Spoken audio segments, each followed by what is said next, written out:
welcome to Beauties and Beasties, the independent pest podcast for the UK.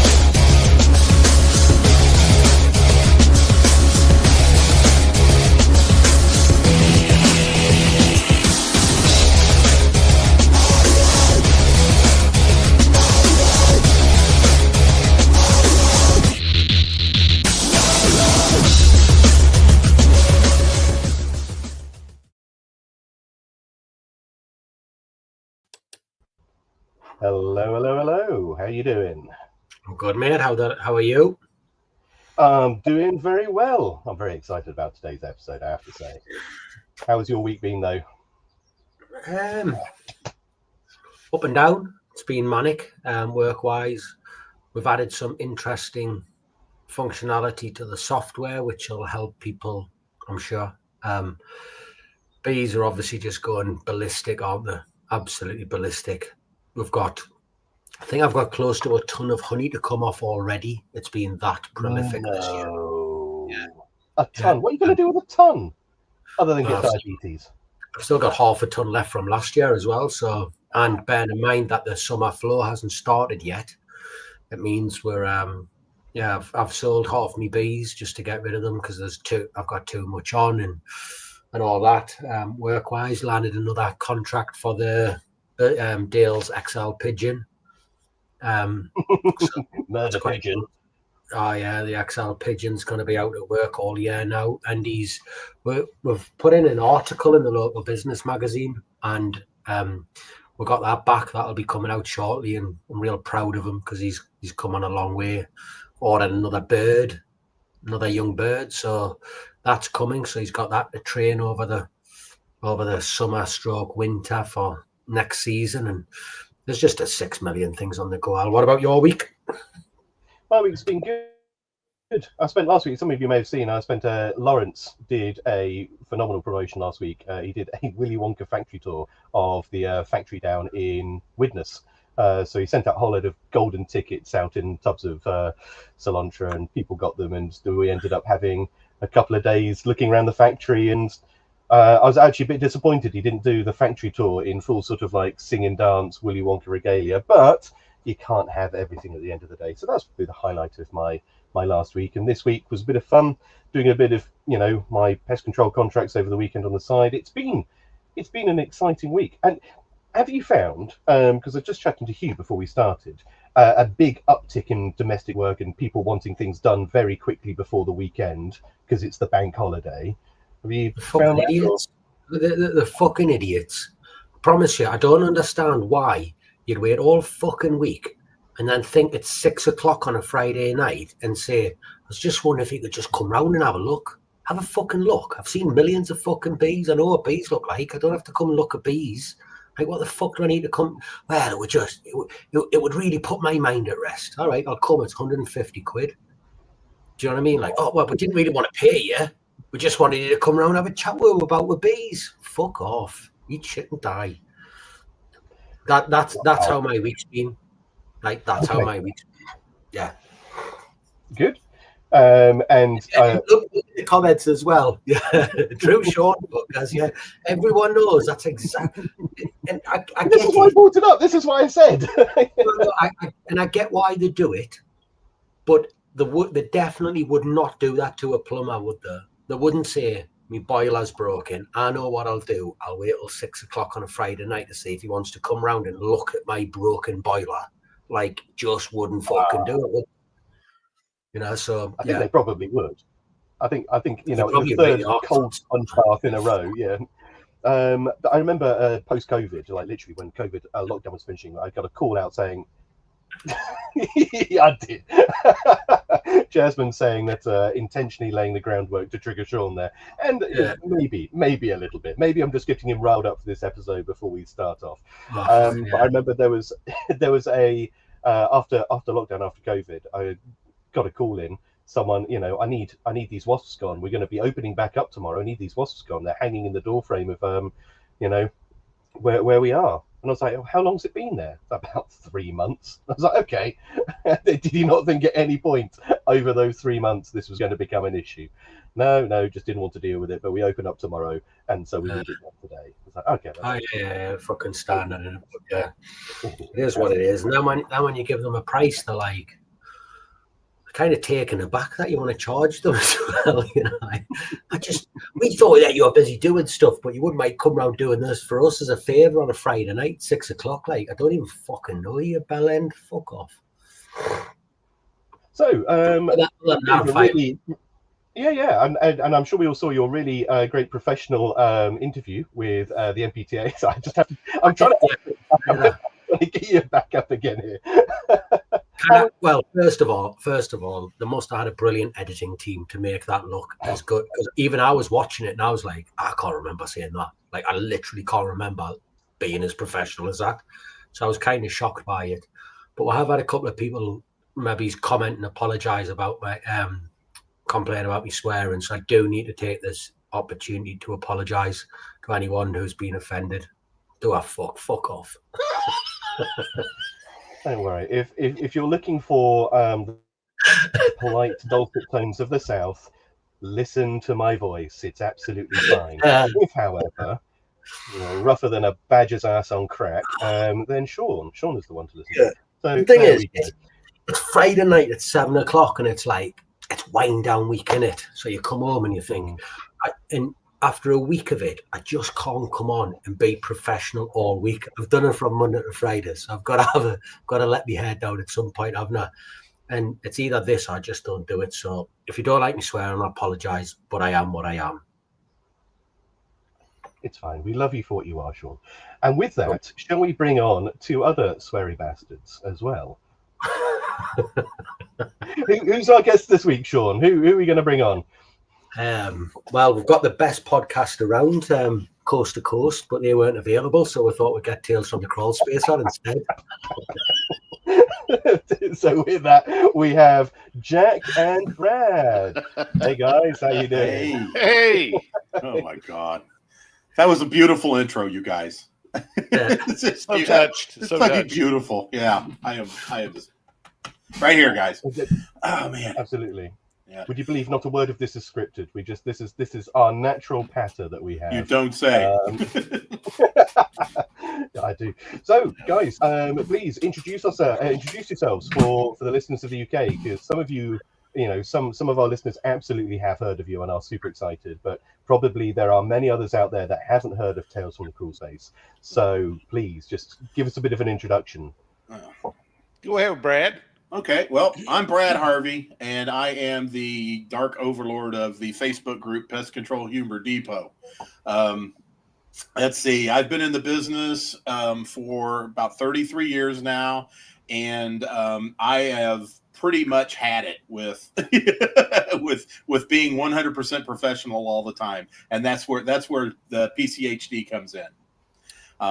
Yeah, I really enjoy what I do on the clock and off the clock. And I'm telling you what, it's been a fucking godsend, because it's like Sean was saying earlier about wind down time, and it's you log on to PCHD and every time is logged down is ramp down time.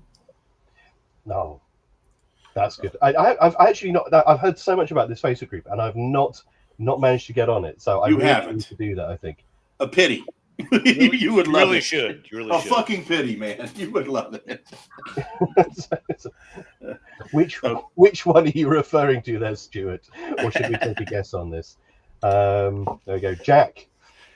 Yes, I'm Jack Story. I came up with the idea of Tales from the Crawlspace podcast during COVID back in 2020. I've got 26 years in the business. I think I've done every possible job in the business that there is to do, including running a pesticide distribution warehouse. I'm retired now, so the Tales from the Crawlspace podcast is my primary concern in life. And other than that, I just kind of do whatever the fuck I want to. Yeah, Jack does have he's retired for now. I got something in the works. Yeah, I got something in the works. Home inspection. Home safety inspections. I'm currently taking classes to do, so we'll see how that works out. So what do you mean by, what does home inspection mean out in the States? Well, for real estate transactions and what have you, the home buyer will have an inspector come through and find what could be safety issues, faults in construction processes, things like that, to allow the home buyer to know what they're getting themselves into. Mm-hmm. And being that I have 26 years in pest control, I can also do what we call a WDO, a wood destroying organism report, where I can check for termites, carpenter ants, fungus, things like that, prior to a real estate transaction. And if I might add something, Jack has been discussing about changing the way home inspections are done and documented. He's planning on streamlining. So when he does find a deficiency in a home or anything, it's just going to all boil down to 3 different words. That's fucked up. Yep, that's fucked up. That's fucked up. That's fucked up. Oh, loving that one. Why do that if you know pest control inside out and it's like 26 years and you're retired? Why not just go and do pest control and just do the cool shit? Well, I had back in 2021, I'd gotten into a nasty car accident. Not my fault. I was in a subcompact 4-door, and a gigantic Ford F550 decided to hit me, rear end me, doing about 40 miles an hour. Destroyed my right shoulder. I'm missing one of my upper bicep tendons in my right shoulder. And so moving around the commercial equipment that I did for doing commercial pest control isn't near as painless as I would hope it would be. That being the case, it kind of forced me into retirement, having such a damaged shoulder. This doesn't require that type of physicality, but I still have the leg up on having an experience with being a geotechnical inspector, inspecting construction processes, doing pest control, doing termite inspections, and everything. So I've got a leg up on it, just not near the physicality that it used to be. He's not actually missing his bicep tendon. I have it hanging off my rearview mirror on my truck. So, because sometimes I just want to nosh, just I can grab it and just. It's like a chew toy. It is. It's so chewy, and it doesn't never break down or anything. It's like an everlasting gobstopper. You're damn right. But it tastes of Jack. Yes, it's musky. It's musky. It's musky. Alex, you like this? One of my lads, and I'm not going to say which one, but might be Alice. I sent him a job one day.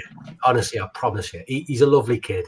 And he's the lad who wants to work on his own. Do you know what I mean? He's quite a quiet, introverted type of lad, and he's always liked sort of taxidermy and stuff like that, and being in the countryside and what have you. So sent him this job. He come back and said, "What was it like?" He said, "The girl was beautiful." I said, "Was she?" He went, "Yeah." And he said, "You'll never guess what." I was like, "All right." And he's like, "She had like taxidermy on her stairs, like going up the stairs." And I was like, "All right." And he said, "She said to us, 'Do you want to come in my bedroom? I've got more in there.'" So he said, I went, "Yeah." So he's went in and she had more taxidermy in her bedroom. I was like, "All right. Sounds lovely. She's got dead shit in her bedroom." He said, "I know, yeah." He said, guess what she did for a living?" And I was like, "What?" And he went, "She worked in a funeral home."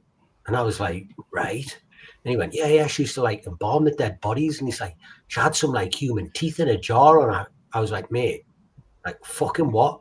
She literally stolen teeth from some fucking dead person and had them in the jar. And he was over the moon with it. He was like, "She was absolutely brilliant."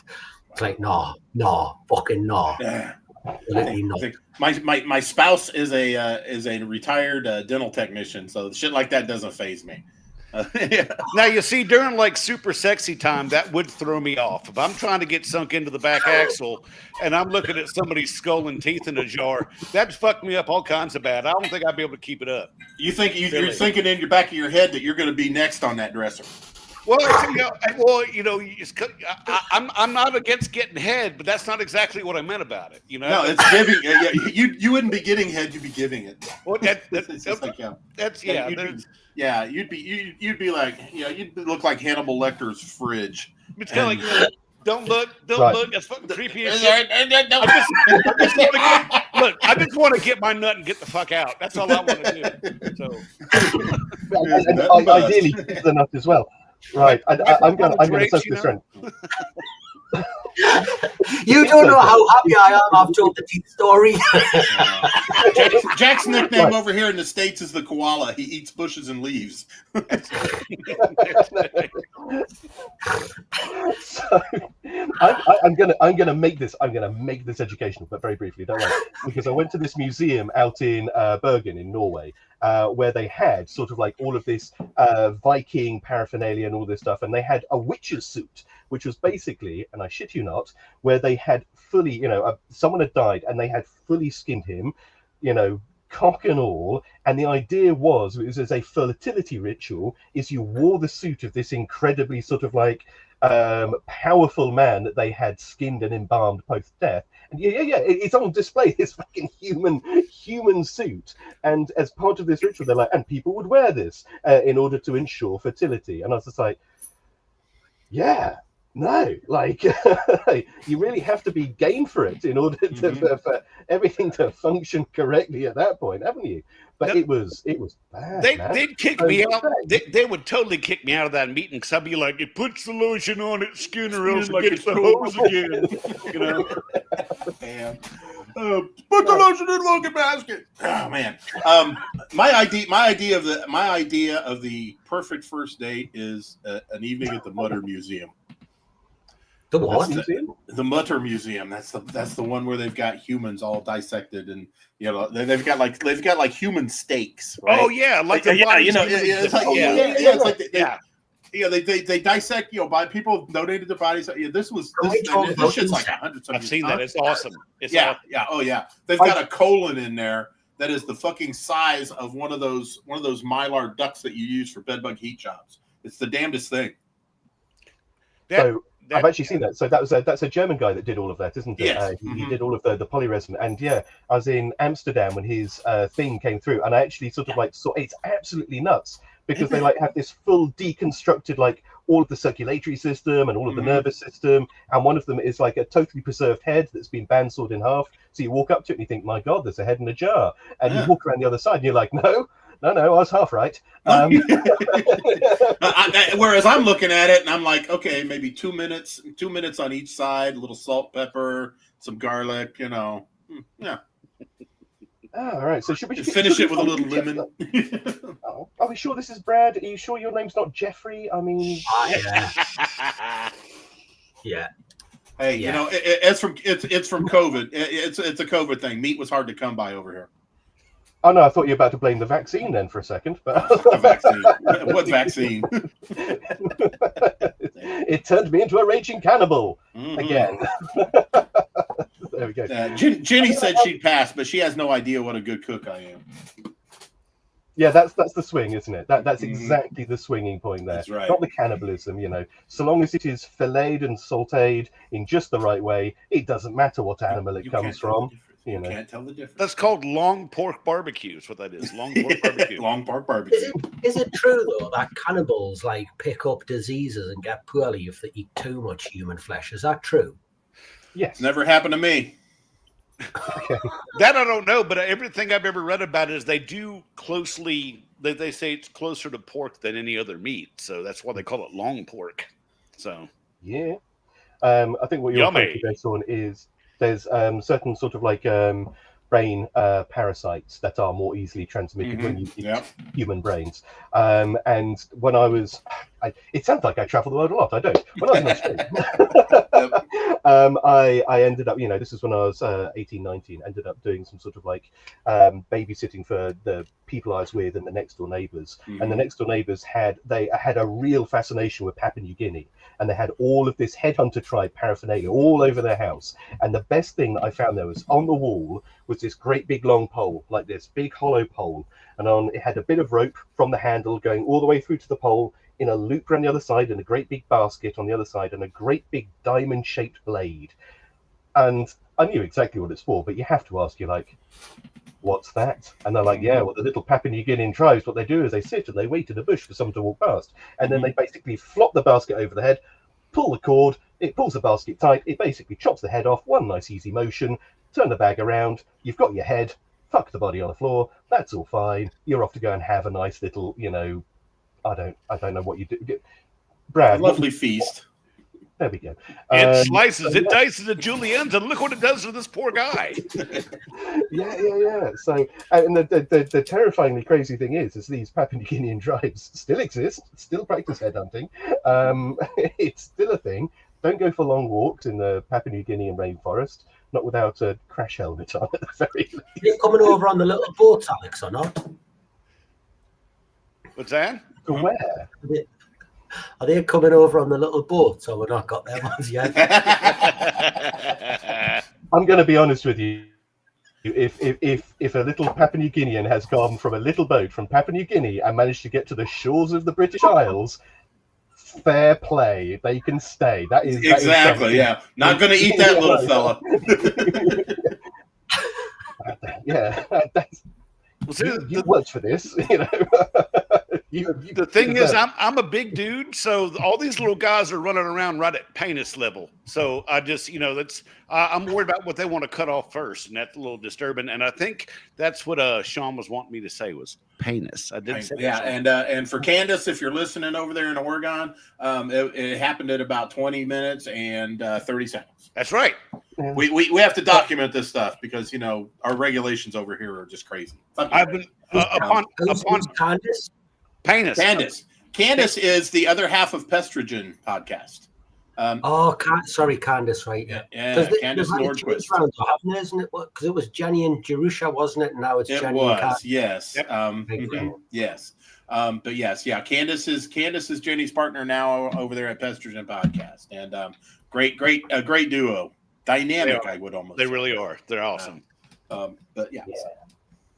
So you guys have just come up to your 100th episode as well. So, I mean, I'm not to say that you're trying to copy us or anything, but somehow you've managed to we're at our 110th. That's what it is. No.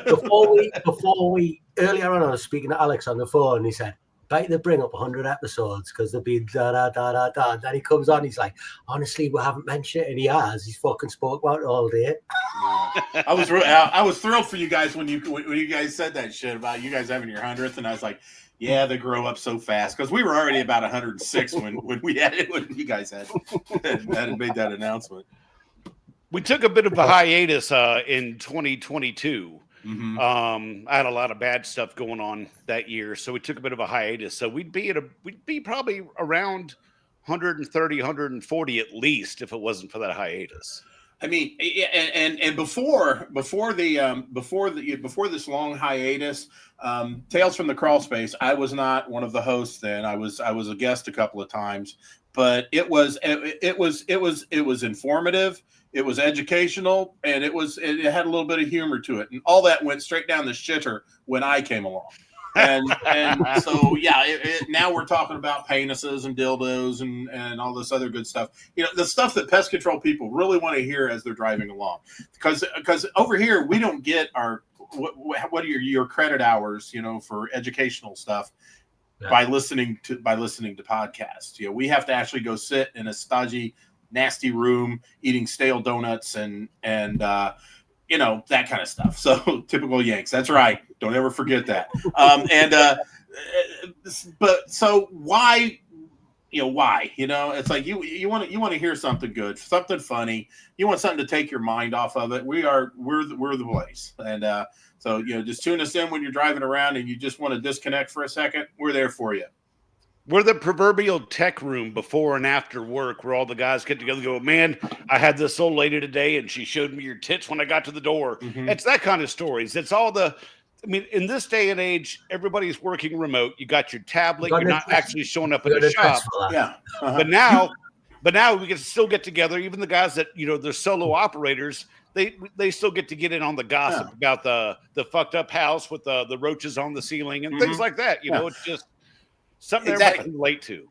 You could take a steel rod, right, and you could put it right in the back of somebody's head and push real hard until it goes through and disconnect their brain. For just and then Jack and we are that steel rod. we're going to be the ones that we're going to if you want to just shut your brain off for a little while and just have a good time and still kind of be fairly relevant about pest control, we're your place. We're your blissful audio lobotomy. That's right. Exactly. We are Thorazine without the addiction potential. I love that. And also the fact, we're back to headhunters again. You are the Papua New Guineans of the podcast world. Congratulations. Oh, Jesus. So Billy's just said something, and I've always wanted to ask our American counterparts about the politics over there. Believe it or not, the one thing I do follow intently, and it pisses my lads off horrendously, is American politics. I fucking love it. I love it. It pisses us off too over here. And I proper love it. And they're like, you're not watching that again, are you? And I love it. So Billy's cracked a bit of a joke there, and I know exactly what he's doing. It's a beautiful podcast, an amazing, best podcast in the world. That's obviously how Trumpy in it. So it's a big, beautiful podcast. That's for damn sure.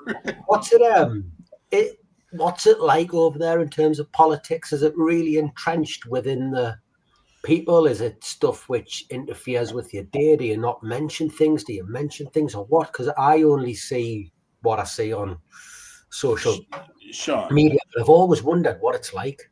Sean, I'll tell you what. When I am working, I do not discuss politics whatsoever outside of the office. I always, my customers, if my customers, try to make some sort of political comment to me, I ignore it. And I just try to stay strictly business, because I'm not going to get into that argument with them.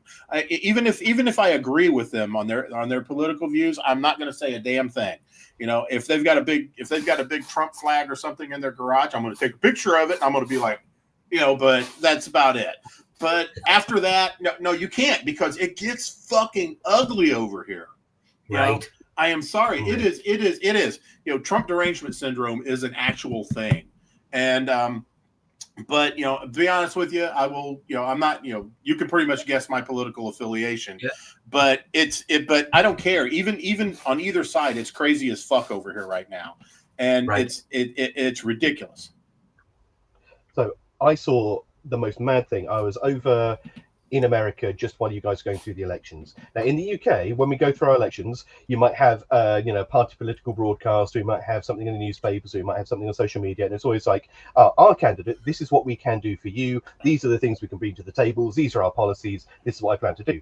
When I was in the States, there is absolutely, well, there may not be, but I didn't see any of that. All of your political campaigns was your current mayor once fucked a pig, and look at how happy it is eating pork. This guy instead. And I've no idea what this guy actually does. All I know is, and I say that facetiously, because there was genuinely some accusations not too far away from what I just said, and it was just amazing. It was all muddling. I knew definitely who I didn't want to vote for. I had no idea what anyone stood for or what anyone did. It was. Did they confirm, was the pig ugly or attractive though? They will look. Any port in the storm, Sean. Sure. Any port in the storm. Any pork in the storm? If it was an attractive pig, are we going to hold it against them? That's the question. I was kind of referencing Black Mirror there, but if Black Mirror, if you want to go down this, if you want to go down this rabbit hole, Sean, can I please ask you, what makes an attractive pig? Just did it have lipstick? Did it have lipstick on? Was it swishing its tail seductively? I know what these pigs are like. Now, if you're Jewish, is it still okay to fuck them? I don't know. The definition of a racist over here in the state is someone who will fuck a black girl but not go to school with her. But politics and religion is something that we don't touch on our show. Exactly. We just stay away from it. Precisely. I was talking about this the other day in the office, and there was a bloke down my way. I used to work for his missus. He worked away and blah blah blah. And he was the most racist man you've ever met in your life. And he left her for a black woman, and he's now married to her, and he has a kid with her. And I remember thinking, what happened in his life? Early on, what happened in his life for him to be that man? There must be some fucking story in him, mustn't there? You stand there and you think, what's going on? I look at these people and I think, you've got no idea of what is going on in their brains, do you? You just don't. I stand there and think, fucking hell, you're Papua New Guinea should be chopping your head off, and instead of eating it, fucking dissecting it because there's something not firing right, just not. It only identifies. What are you looking at? No teeth. No teeth. Right. Anyway, I'm figuring, because all three of you are sort of you've done many years on the ground in pest control, and I'll be honest with you. I do consultancy. I've done a bit of pest control, not nearly as much as you. So I reckon what I'm going to do is I'm going to just ask you guys, each of all three of you at the same time, just some questions, and I just want to hear the answers. And the first thing I want to ask all three of you, and I want to give you the best story. What is the worst thing that you have found on a job? What's the worst thing that you've found? This is one that always comes up. The worst thing that I have found on a job. Oh gosh, this goes back a ways. It's when we first started having to start fucking with bed bugs again, right? We went to this group home. It was a private home that he would take special needs people, give them a bed, give them a place to eat and whatnot. Made the basement up. We went down there. The bed bugs were so bad that they were inside the drywall between the plaster and the paper. In between, we would peel it back, and there would be fucking bed bugs in there. And then I would also see like a teddy bear that had bed bugs just crawl all around the seams and stuff. And that was as far as disgusting. That wasn't the worst. The worst was an apartment complex I used to do down in a college town in southern Indiana that basically housed heroin addicts and so forth. And they had just taken over new management, and they had the old management of this building was not doing a fucking thing. And there were needles everywhere, and there was rotten stuff everywhere. There were dead pets everywhere. It was disgusting. Flies, cockroaches, you name it. Those are probably the worst. Oh, that's a bar to beat, Jack. Now, is this a worst pest situation or worst thing overall I've seen on the job? Yeah, worst overall. All right. Well, Brad's heard this several times, and we talked about it on the Morbid episode. I had an apartment complex in Martinsburg, West Virginia, and there was a lady who wouldn't allow anybody into her apartment under any circumstances. She had left to go shopping or whatever, and the apartment management was like, "Hey, can you get over there and get the apartment taken care of because she's gone," which means it's unlocked and the chain's not on the door.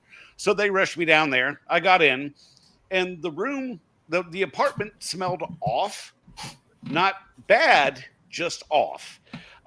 Went to the kitchen, nothing out of the ordinary there.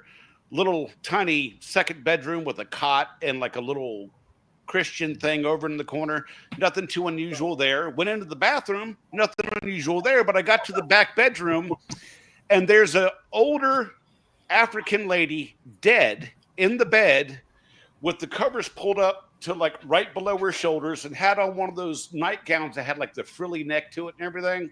And she was laid out flat on her back. And it turns out that her daughter was a born-again Christian and thought that when her mother passed away, if she had prayed over her mother enough and lotioned her mother's face up to keep it from desiccating, that God would bring her back. Yeah. So finding a dead body, who the daughter is meticulously tried to preserve, that's probably one of the worst things I've run across. And Jack was bricking up fast until he found out she was dead, and then he started bricking up only slightly slower. Well, a little bit of a chub. I mean, because the opportunities there, a semi chub, and the drapes were long enough to wipe off on, so it would have worked out really well. So, but no, it was just a dead body was probably the worst thing overall that I've come across. Mm-hmm. And literally and metaphorically, by the sounds of things. No, okay, sure. Next question, please. Let's. A dead body. I was a police officer in it, and I've seen a couple of good dead bodies where they've bloated and swollen, and you prod them and move them, and then the gases come out of them. That's always a good one. There's two. There's sort of the pest control one was I went to a house and the bloke had fleas, but the worst case of fleas ever. But he was just scruffy. And like when I pulled the front door open, it went sort of halfway, and he was like, "Oh," and he said, "Oh, just kind of leave it there." And I was like, "All right, whatever." I walked back to the van, grabbed my stuff. When I went to walk in, I pushed the door. That's because there was cat shit behind the door, so just like rubbed it into the floor. rather than pick the cat shit up, he just left it there. Just wanted the dog because he couldn't be bothered. And the rest of the house was like that. You know, it was horrendous. I was going to say, I always hate stepping in dog shit when I'm doing a job, but I hate it even worse when I step on it inside. Yeah. You're just kind of like creating a new shade in the carpet when you're doing that, because they'll never. Once my fat ass steps on something, you're not getting it out of the carpet anytime soon. Yeah, probably the story that you like the best was I'd locked this yardie up for dealing drugs. Had a load of crack and heroin and blah blah blah. Went to search his house, and he was renting a room off this bloke. But he had run of the house, so I said, listen, we're going to go and search your house. And the bloke was stood there. It was weird that he was in this house. And we get there, and he says, oh, you don't have to search my bedroom. And I was like, well, we do, because it could have put drugs anywhere. And he was like, no, you don't. And I was like, we do. And he was like, you could see he was just really evasive. So anyways, I went in, like, the bed, he pulled the cover back over the bed as quick as he could. So I'm like, what the fuck's in there? He's like, oh, nothing, you don't have to search here, you don't have to search there. And as I looked down, there's like a pair of high heels, but these high heels were like size 11. Do you know what I mean? And you're like, I'm looking, what the fuck's going on? Yeah, I was only about 19, 20 at the time. And I pulled the bed back. When I pulled the bed back, there's a massive dildo on the bed. But the dildo, hang on a second. The dildo was covered in shit, and he'd wiped the shit on the bed to clean it. You can imagine it. I looked at him. Yeah, I looked at him. He just looked at us and went, "You won't tell anyone, will you?" And I was like, "No." Should I, Jack? I won't tell anyone, will you? And 20 years later, here we are on a podcast. Yeah. That's it. And I bet he's like, I won't tell anyone on the radio. I have a great one. I have a good. I don't know if I mentioned this on Perspectives, Jack. You know where I'm going, right? I know where you're going, and yes, and I got one. I got one for a pest related one after you. But yeah, I want to. You'll love Brad's story here. This is the big one. I'm doing. This is when I was working for the Big Green Tea. We'll just leave it at that. They are now part of the Big R. But anyway. It's an apartment complex. I go into this place, and I am, I'm here to do just a routine rotation service. And he goes, he goes, all right, have at it. Very large individual. I mean, he was very corpulent. And so he's just sitting there, and I'm going in. I go into the bathroom. I'm doing my inspection. A little bait here, a little bait there. I open up the medicine cabinet, and all the shelves in the medicine cabinet are gone. But leaning ever so casually inside that medicine cabinet, thusly, was probably at the time one of the biggest dildos I've ever seen. And I did not stick around to see what kind of shite. At the time, exactly, at the time. Dildo technology has advanced in leaps and bounds since this incident. So I slowly shut it. I don't want to make any noise, right? Because I don't want this guy to know, I saw his dildo. I walk out, and staring right out of the doorway is this big poster of Prince William. Now it is not the older bald Prince William. This is a while back. The youthful, full head of hair, looking so much like Diana, it's not even funny, Prince William. Okay. So we went, I got out, and the maintenance guy, my face must have been white as a ghost. And he goes, I said, you won't believe what I saw in there. He goes, you talking about old Prince William in the medicine cabinet? I was like, shit. He goes, he's fucking named it Prince William. What color was it? What color was it? It was pink, I guess. Maybe touch of browns. What color? It was speckled. It was speckled a little bit. I don't know who this Leela is, but I love her. You haven't told us what the best thing you've ever found is. Me? What's that? Oh, what's the best thing you've ever found, Lex? I see. Almost all of my grad work has just been farms and field trials and like commercial. I have done very, very little domestic, so I haven't found anything terrible.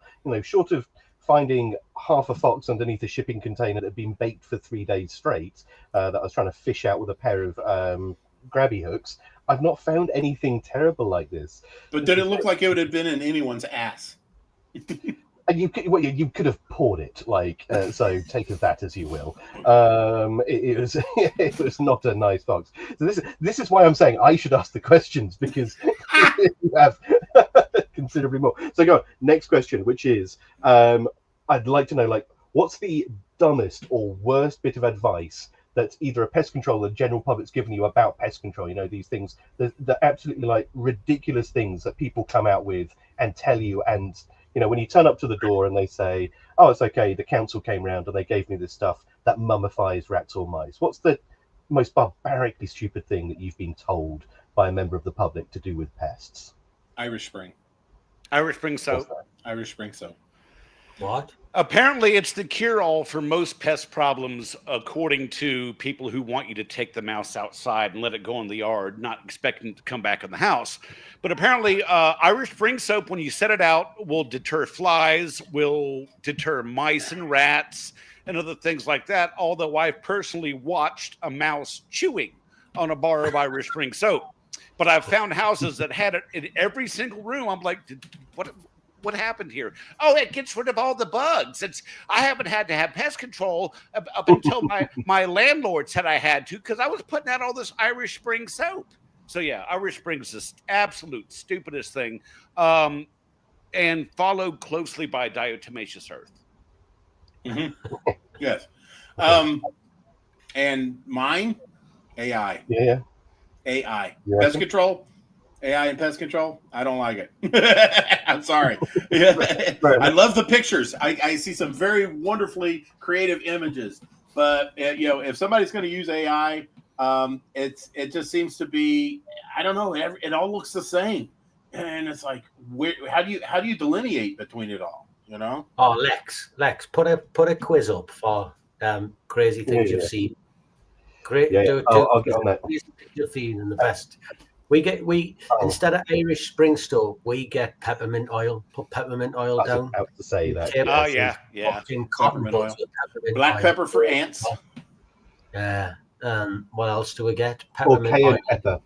Cayenne pepper. Yeah, and black pepper for ants. Cayenne pepper. I had a customer use hot sauce and coffee grounds they had moles all throughout their yard. So they'd open up the trails, open up the little runs, and put used coffee grounds and hot sauce in these mole runs, and thought that would deter the mole. Conkers for spiders. You heard that one, Al? No. Yeah, I've heard that one. You'll go to a house and there'll just be fucking conkers in every room, on the windowsills, at the doors, and you're like, what's happening? Like, it deters spiders. Yeah, conkers for spiders. That one's a good one. What's the other good ones that we've come up with? The one I love about, why do you think about the peppermint oil one? I love because my pest control's a bit different from yours. I was called out as a consultant to go and try and deal with an infestation of mice in a peppermint farm. You know, so that's just how badly that was. That's ironic. That's ironic as fuck. Look, you know, that's why that's what these are the things that make us relevant. Is all these stupid pieces of advice and whatnot. Yeah, like the Ziploc bag with water and a penny in it. They said it was for flies. Yeah, for flies. Mm-hmm. Yeah. There's some crackers in there. Actually, there are some crackers. So while we try and get everyone to, anyone who's listening at the moment or half paying attention, we've got a Menti up on the screen. Scan the code with your phone, or just click the button at the top and just give us some of the worst bits of advice that have been ever given to you. And while we do that, the next question I want to ask is, what is the dumbest near miss that anyone has had out on a job? You know, the one that you walked away from, you were safe, but at the same time, you walked away from that thinking that was a dumb situation to have been in.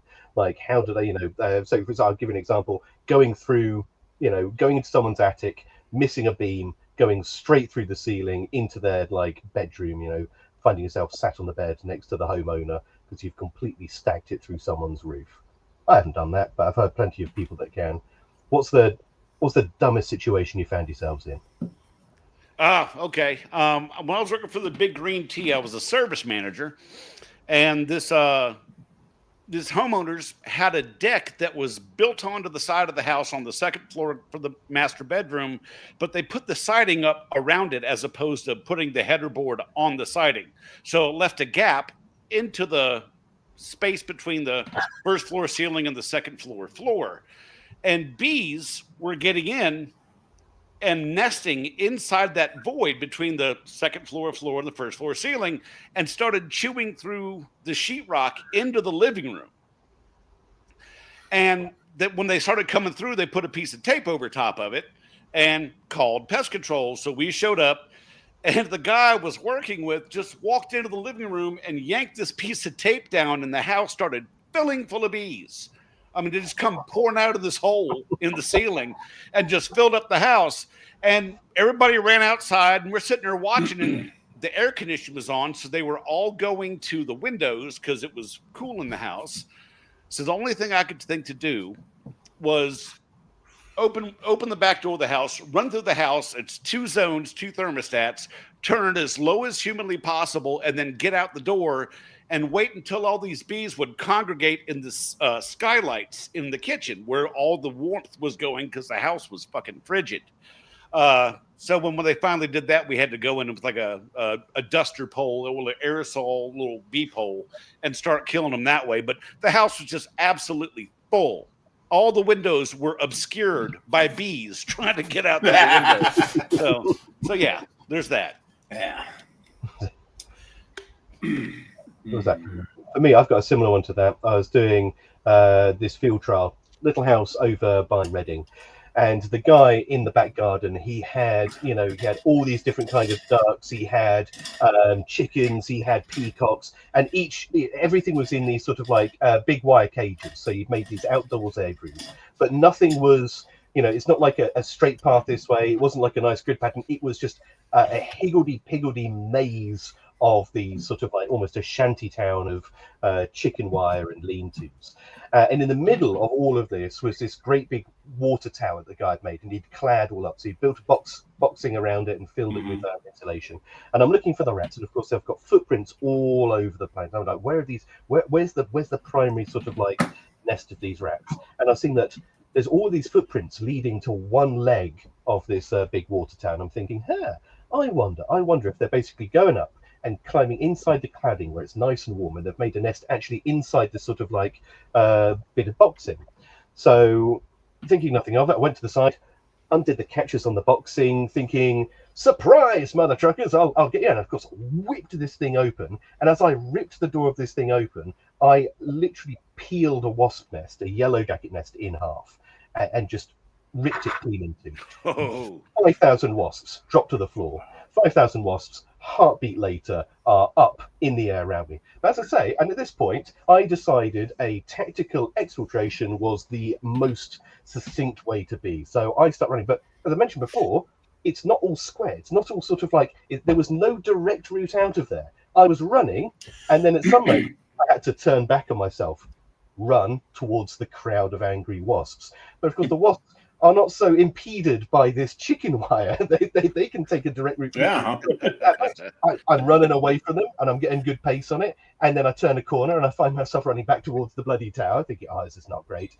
And all the time, all I can see is the homeowner looking out of the window and very calmly and collectedly walking from window to window, just closing it. Clunk. And I was like, come on, man. I put the back door. Help me out here. You're on your own, buddy. You're on your own. Right. Yeah. You can hear every window and door just clicking one by one. I got stung bad. I sat in the car. I'm not too proud to say I sat in the car. I was just like, that's not good. I'm not happy. Like, every little buzzing noise was like, Yeah, you definitely get PTSD on that. It's like, it's like when you go into a place that's extremely infested with bed bugs. Every little thing you feel. Every little thing, every little tick, it's a bed bug. It's a fucking bed bug. And you're just like, and trying to get it off. I've got one. Yeah. I don't know. As far as controlling nuisance birds over there in the UK, we have a product here that's called Avitrol, and Avitrol is basically a poisoned grain that we have to dilute like 9 parts of inert grain to 1 part of the Avitrol grain in order to get when the bird eats it, it doesn't die. It starts freaking out. It goes into convulsions and it scares the other birds away. That's the theory, right? Well, we had gotten a contract for a minor league baseball stadium here in Indianapolis, Indiana, and we had so whoever set the stations up on the roof around the roof part. Oh, look at this! All right, we have a special guest. brought him a beer. If that is not your wife, marry her. And whoever did it made it way too fucking strong, and it was raining birds during a baseball game. Oh, that's awesome! Yeah, I would have do that. So not only did I get the bitch out phone call for that, I also had to go up there with 4 empty 5-gallon buckets in hand, go up to the roof, go up to the gangplank and everything, and just harvest dead birds. And that was probably one of the biggest bonehead plays. And when I talked to the guy, I said, Weaver, what the fuck? And he goes, didn't know it was supposed to be diluted. I said, you know that little piece of paper that's glued to the box? Yeah, that's called a label. It's like, did you think for one fucking moment to read that label? That, I would still cheese on him right now, but he's passed away. So he probably made something with Avitrol by mistake and ate it. I was about to say, was it another dilution issue or? Yeah, it was probably a dilution issue. Yes, he didn't dilute his heroin with enough mannitol. But anyway, that's my bonehead story. I mean, 33 years. There's plenty of other bonehead stories, but y'all only have so much time on this show. I always feel, Al, that the Americans have much better products and cooler products than we have. I feel like we have nothing in terms of products in comparison to what they've got. Like, Avitrol, I'm guessing that's some sort of alpha chlorulose that we would have had previously, or whatever it is. It's I believe it's a SSID. It's basically a selective serotonin uptake inhibitor. Mm-hmm. And not a good one either. From being able to they basically suffer from serotonin syndrome. But yeah, I mean, SSRIs, there's good ones and there's not so good ones, and that's a not so good one. Right. Yeah. But the bird's almost terminal anxiety. Exactly. Yeah. They do. I've seen them affected by this stuff, and they spaz the fuck out. So it's quite interesting. Hugh says it's a barbiturate. No, it's not alpha chlorulose. No, a barbiturate is so alpha chlorulose is an isomer of chlorulose, which is our barbiturate, which is it's like turbopaxil here. Check out the big brain on Alex, man. Sorry, you're getting educational here, damn it. This is not what this episode is supposed to. You promised. We had a deal. Alex knows all the big words and shit like that. We call using the big Ecolab words. One word that comes up, and I think, I know what that is. And then Al gives you everything, and I'm like, oh yeah, I just thought the smackhead's talking to get off the fucking gear. That's my knowledge of it.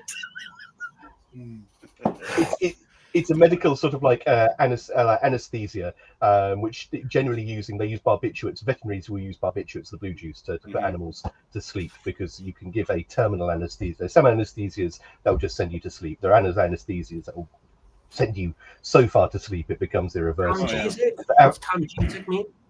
Yeah, there was a Tamgesic. We used to the junkies used to hoard tablets called Subutex, and it was a Tamgesic.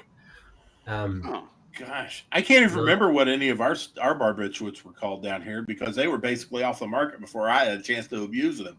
So, phenobarbital. Phenobarbital. Yeah, I mean that's an anti. It's like we use that for like seizures and stuff like that. I had a dog that we gave a phenobarb to, and it's pretty mild in small doses. Right. Next question that I'd love. So this has come up a lot, and we've kind of like skirted around it. This cheese bag thing. So number one, can you explain to us what Cheesebags is? And then there's a follow-up question as soon as you have done that. So terrific. What is the history of Cheesebags? Happy to do it, Alex. Cheesebag. Okay, Cheesebag has absolutely nothing to do with pest control and everything to do with an identifier. There was a meme that was going around where there is a product that is actually a bag that one would store cheese in to create, to make it last longer. And it was called a Stay Fresh cheese bag. And the meme was, this is my new thing that I'm going to say when I leave a room. It's like when you say, say Stay Fresh cheese bags. And I don't know what happened. It kind of stuck. And one of our members, I believe it was Paula. Jack, was it Paula? I think it was either Paula or Candace. All that thing. Yeah, but one of the two. It doesn't matter. But anyway, they coined the term cheesebags, and so it kind of stuck as a member of Pest Control Humor Depot was known as a cheesebag, and that way we could identify each other out in the wild. Because if we ran into a pest control person, we say, "Hey, are you a cheesebag?" They'll either say, "Yeah, man, what's going on?" Then we set up a rapport, or they will look at us like we had a turd stuck to our forehead, and it's like, "What the fuck's going on? What's a cheesebag?" But there are people get it and people don't get it. So I understand that. Every week I always put a greeting to all of our new members for the week on Pest Control Humor Depot, which, by the way, is my favorite group. Yeah, but I will always get the inevitable, what's this cheesebag shit? What does it mean? And blah, blah, blah. So I went ahead and put it in, submitted it to Urban Dictionary as, a definition of cheesebag. And it is there now. So anyone could go to urbandictionary.com, enter the word cheesebag, and you will get the definition. And I basically explained it just now. I mean, it's an identifier for us in the wild. That's all. And so my follow-up question from that is, what are the names? Because we've kind of sketched on this with a couple of other American guests before. So we have a couple of them we will call sort of people who just go and inspect boxes but don't do anything, box kickers, people who just put bait down without thinking of anything, bait chuckers. Not sure what some of the other ones that we have that we call, if you just want to be derogatory about anyone that does wasp nests, you just call them window cleaner. But I mean, so what are the names that you guys have for pest controllers out there? Good ones.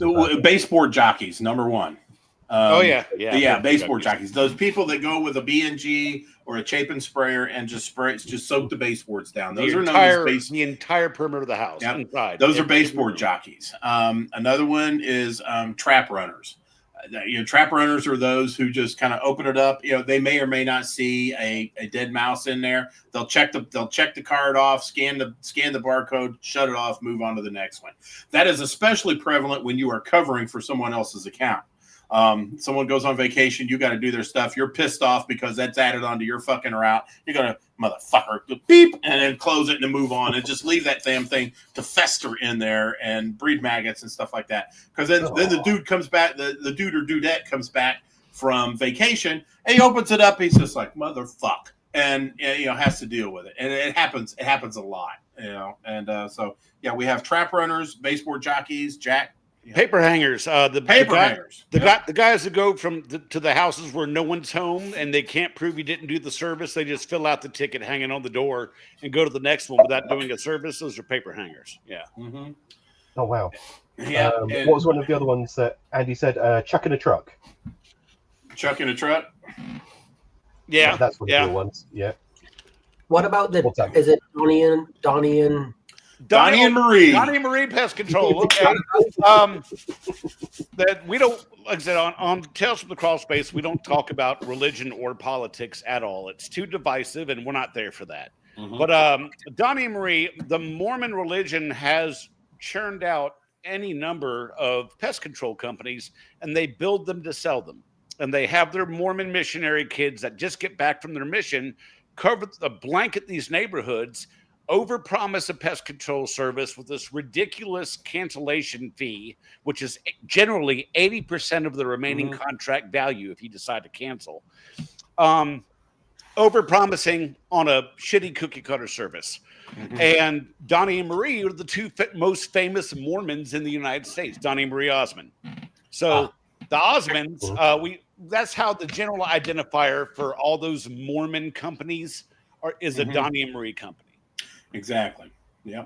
And they are out in force right now. Those are the ones that come up to your door, knock on your door, and say, "Hey, we just sold every fucking person in this neighborhood except for you. What's your problem?" They've got bed bugs over here. They've got bugs over here. They got bugs over here. You need us, and they don't leave your fucking porch until you basically point a gun at them. And right. Yes, in America, we still have guns. And so sometimes that's the only way you can get one of them fuckers off your porch.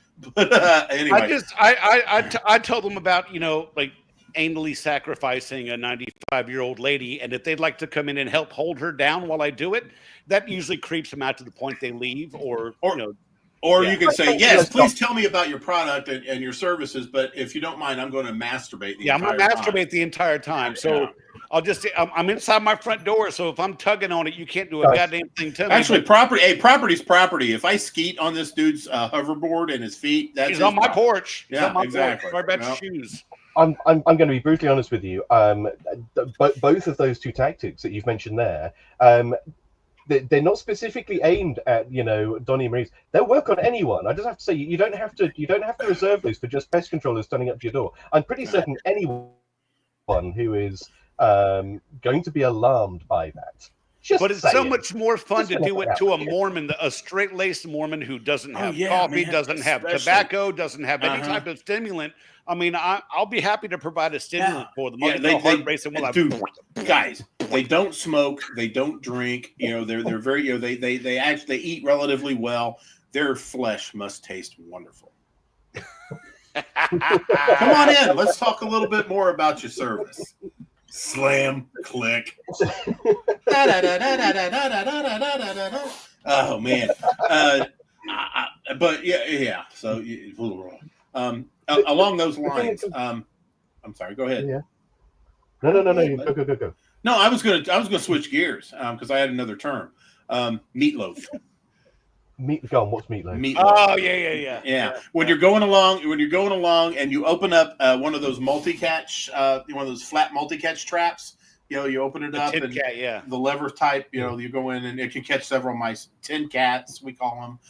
You open it up, and there are so many fucking mice in there that it is compacted and compressed over time, and you have this little hunk of multiple dead mice. And you can turn it upside down and bang it on the pavement, and it comes out in one chunk. One brick. My friends, is a meatloaf. It's a meatloaf. Yes. Not to be confused with rat soup. Rat soup is different. That is if there's high humidity involved.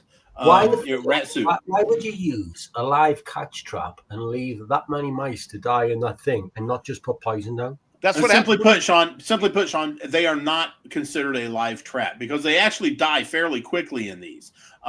Because it's sheet metal, it's made out of sheet metal. Oh, so when they get in there, they die of hypothermia because the metal actually draws the heat from their bodies. So they die quickly of hypothermia. Or they do have inserts where you can put glue boards in them.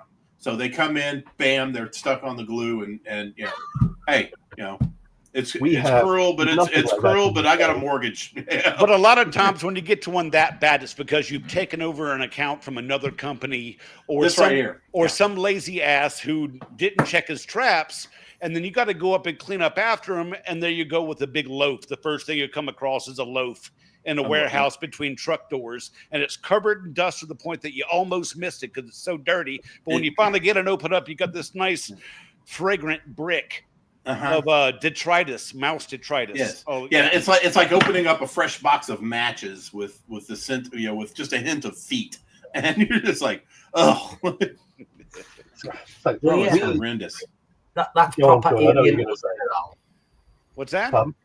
I said that's proper alien to us. That isn't it? That is so alien. Alien. So essentially, we do not use live capture traps. Literally, I promise you now, if you did that in the UK, you'd be off to jail if you got caught. They would give you. I get it, Sean. Yeah, but then big acts. Like we have the Animal Welfare Act, which says we cannot do that, and we have the Wild Mammals Protection Act, which says we can't do that. So much so that actually in the UK, as of 2022, we had a new bill become enacted to a law specifically around glue boards, where glue boards cannot be used unless specifically under license now. Right. And the license costs several £100s. We'll get started on that. It means that, to all intents and purposes, for professionals, glue boards have been removed from use. Because I get that. And I am not a big fan of glue boards, Lex. I'm just stating what is practice over here. I personally am not a big fan of glue boards. I prefer a nice snap trap, something that shuts them off like a switch. They get in there, blam, it's all over.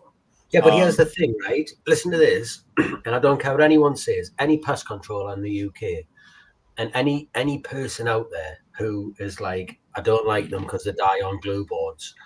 and I get it. Layla's saying it's totally cruel and shit. Still use rodenticide. If you were a mouse, would you rather die on a glue board in like 6 to 12 hours, or would you rather die with a rodenticide where you bleed out internally over 3 to 4 days?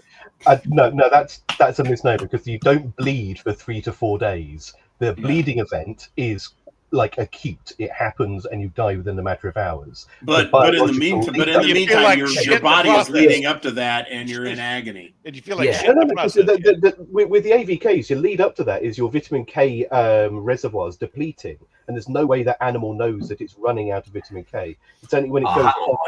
Listen, let's face it, folks. Let's face it. Short of stomping on one of them fuckers and killing them instantly, everything else is going to be cruel. It's like we have Taco Bell here, so we're familiar.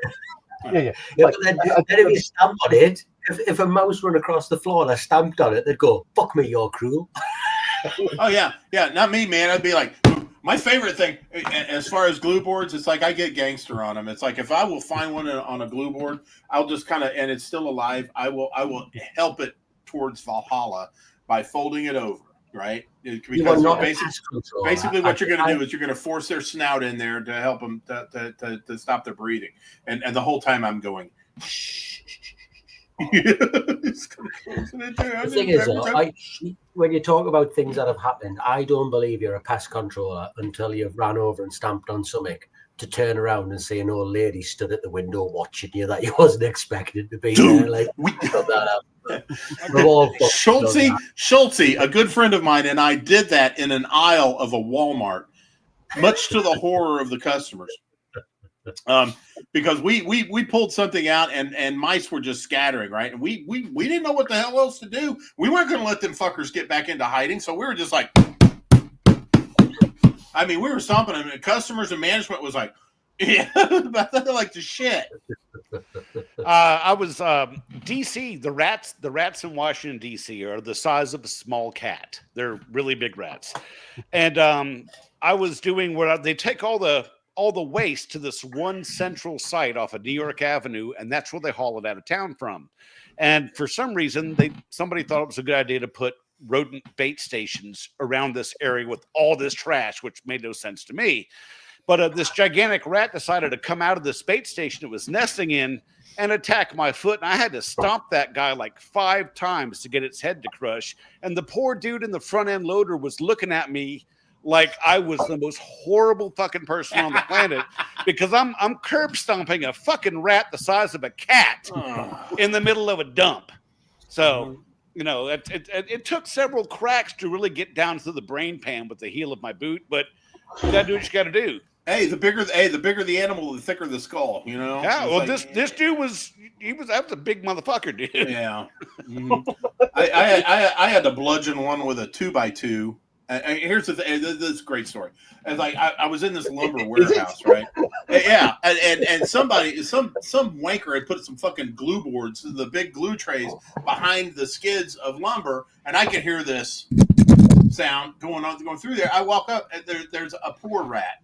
He had his back leg stuck in the glue board, and he's like there. Yeah. I look over, I see a short enough piece of 2x2. I grab it. I just go over. It's like, sorry, dude. And he's like, whack. Nah, didn't work. Wow. Didn't work. Whack. Okay, I got it. Okay, finally, brains everywhere. It's disgusting. It was almost like, you know, the Kennedy limo in '63. So I grab it and I pick it up and I'm carrying it out. And who is next to my truck at this place? The state chemist for the office of the agent for the office of the state chemist, doing a random inspection on me. Actually, he was looking for places to fucking fish, and he saw my truck. And it's like, let's fuck with this dude, right? So I'm 6 weeks into the job, right? This was back in 1992, and I didn't know what the fuck was going on. He flashes his ID. He goes through my shit, asks me to squeeze my sprayer into a cup, and it's like a piss test, but only for your B&G sprayer. And I don't know what the fuck. And here I am. The whole time I'm holding this rat with barely a head on it, trying to do all this shit with him. He goes, you can set that down. I was like, no, I'm not setting it down. It's like, I'm not putting that in the bed of my truck. And what did I know? But yeah, it was disgusting. But you know, here's a good one going back. Get this. Rats the size of cats that can fit through something the size of your thumb. Oh, really? I got to answer. I saw that.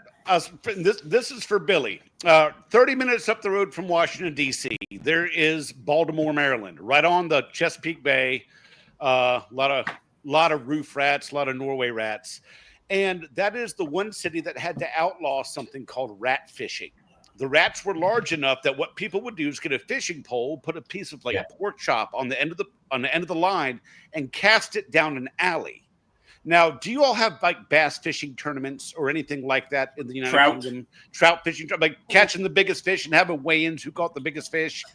It's like that, but with rats. And these rats are so big, they'd cast a line, hook it, reel it in, and save them and have a weigh-in at the end of the competition for whoever caught the most weight in rats. These are large rats. I mean, these are like prize winning. I'd say the body itself is anywhere from 10 to 12 inches long, nose to ass, not including the tail. Right. So they are the size of shit you not, man. They are.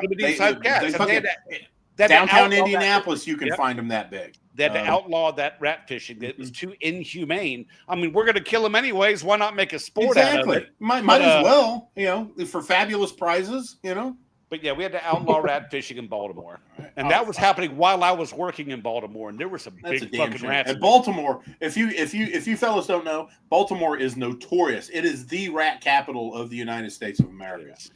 Really? And when I say America, I mean MURC. So massive amount of rats. Yeah.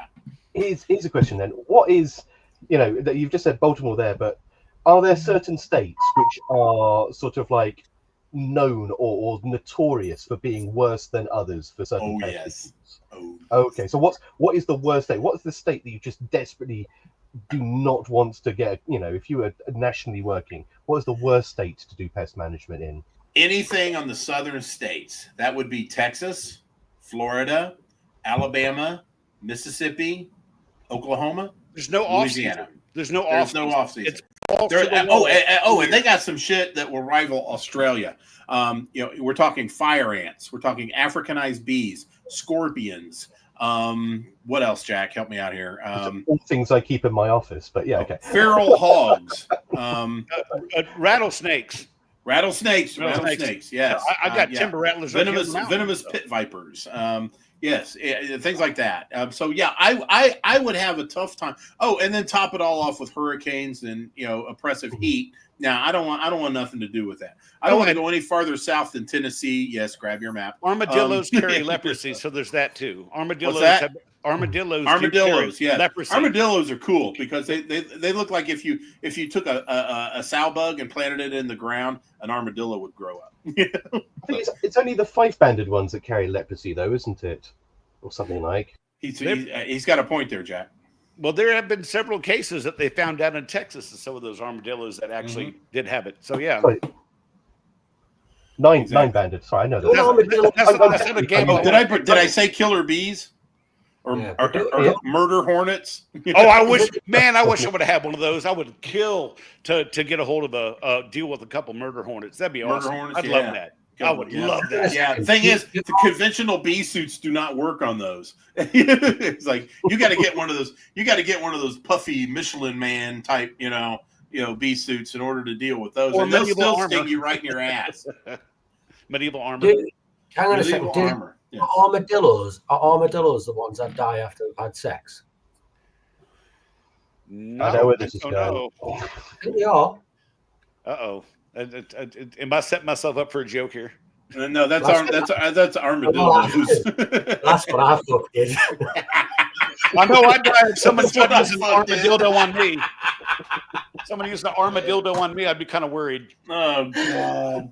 And I wouldn't shit right for a month. Why did I not see that coming? Neither did the armadillo, apparently. No shit.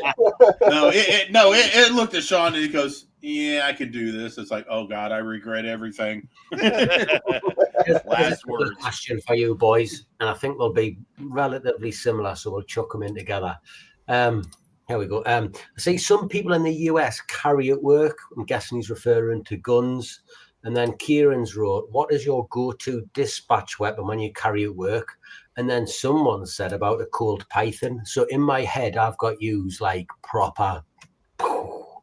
Giving it a bit. Okay, mine is a Smith & Wesson M&P shield. It is 9mm. It does not. The magazine does not hold many rounds. You got it, but it is small. It's Sure, is it? Do I got it there? Nah, yeah. I'm not gonna go get it. Yeah. The thing about us over here in the States is, I had guns, but I lost them. They fell off my boat. So I'm just gonna leave it at that. But anyway, M&P 3 9mm shield. It holds 8 rounds, just enough to do the job, and it's 9. I prefer a 9mm over a 45 because I want to get the job done, but I don't want to require a mop and a bag of Doritos to clean it up. So it's like I want to stop it. I want to neutralize the situation and move on with my route. As far as dispatch weapons for other things, I'm not going to go blow a 9mm into a mouse's head. I have a small aluminum baseball bat looking shaped thing. It's about this big. My good friend Aaron Smith, also known as Gribble, gifted it to me. So that's a good one to put out, like mice, rats, things like that. Just ping and it's done. So that's what I use for that. But as far as the other type of pests, the M&P 3, the M&P shield is awesome. It's going to be a bit controversial. Like everyone's got these sort of like little and Jack will just give it a second. Everyone's got these sort of like little metal priests for dispatching animals. By far and away, the thing that I found most effective, because the priests are hard, so when you try and get them down, you're always sort of like at an angle like that, and you've not got it quite right. And the rest of it. What I found on farms, which was very good for dispatching things caught in traps and the rest of it, is a bit of rigid or semi-rigid water pipe about this long, because when you slap it down, it actually sort of like will deform and lay flat on the floor. So when you say semi-rigid, do you mean like a polyvinyl chloride or or an actual metal schedule something? No. It's a bit like a toughened nylon bit of pipe, so it's hard. Okay, yeah. But at the same time, when you hit it, if the the leading edge of it overshoots the rest of it basically comes down flat, and it actually sort of like will always impact on the back of that animal. I'm officially fascinated. Just have a look at the agricultural water pipe. It's about that thick. Agricultural water pipe. Very good. So there we go. Yeah. Jack, same question to you. All right. Well, if I never carried on the job, no. Pussy. If I do carry, I open carry, and I've got a Rock Island 1911 chambered in 45. Because slow, fat, and angry wins the race when it comes to a 45. For a dispatch weapon, I have an old antique Coca-Cola ice pick, and it is sharp as hell. Ooh. And you can lobotomize rats and mice. I'm totally jealous. Split that spine with it. It'll dispatch most things with the quickness. It's easy to clean. It doesn't take up much space. Man, wow! You have my attention. Yeah. That's. I'm trying to remember the name of the guy who. Look at this, Alex. And then Hugh has a long steel spoon. So just long steel spoon. Yeah. The only thing I have in my truck is spoons. Big long spoons. I lost my pinky nail, so I have to carry a spoon now. He's not joking, I promise you. If you think he's joking when he says he carries a spoon for dispatch, he's not. Oh no! I can see a nice restaurant grade serving spoon. Oh hell yeah! Speaking of long and steel, Jack, we've got to give some props to our boy. Well, they're going to give you a chance to plug something at the end of the show. Okay. Sorry.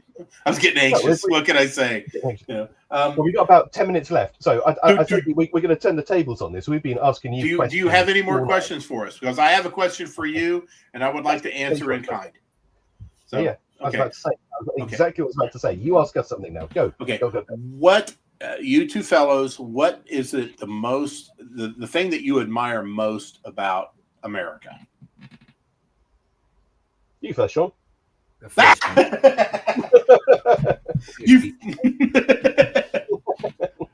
free speech. Free speech. Is it that bad over there? Yeah, we don't have it. Yeah, we don't have it. They say we do, but we don't. And, there's more people getting arrested and going to jail for hurting words in this country than there is in Russia by a long stretch. The lack of free speech that we have.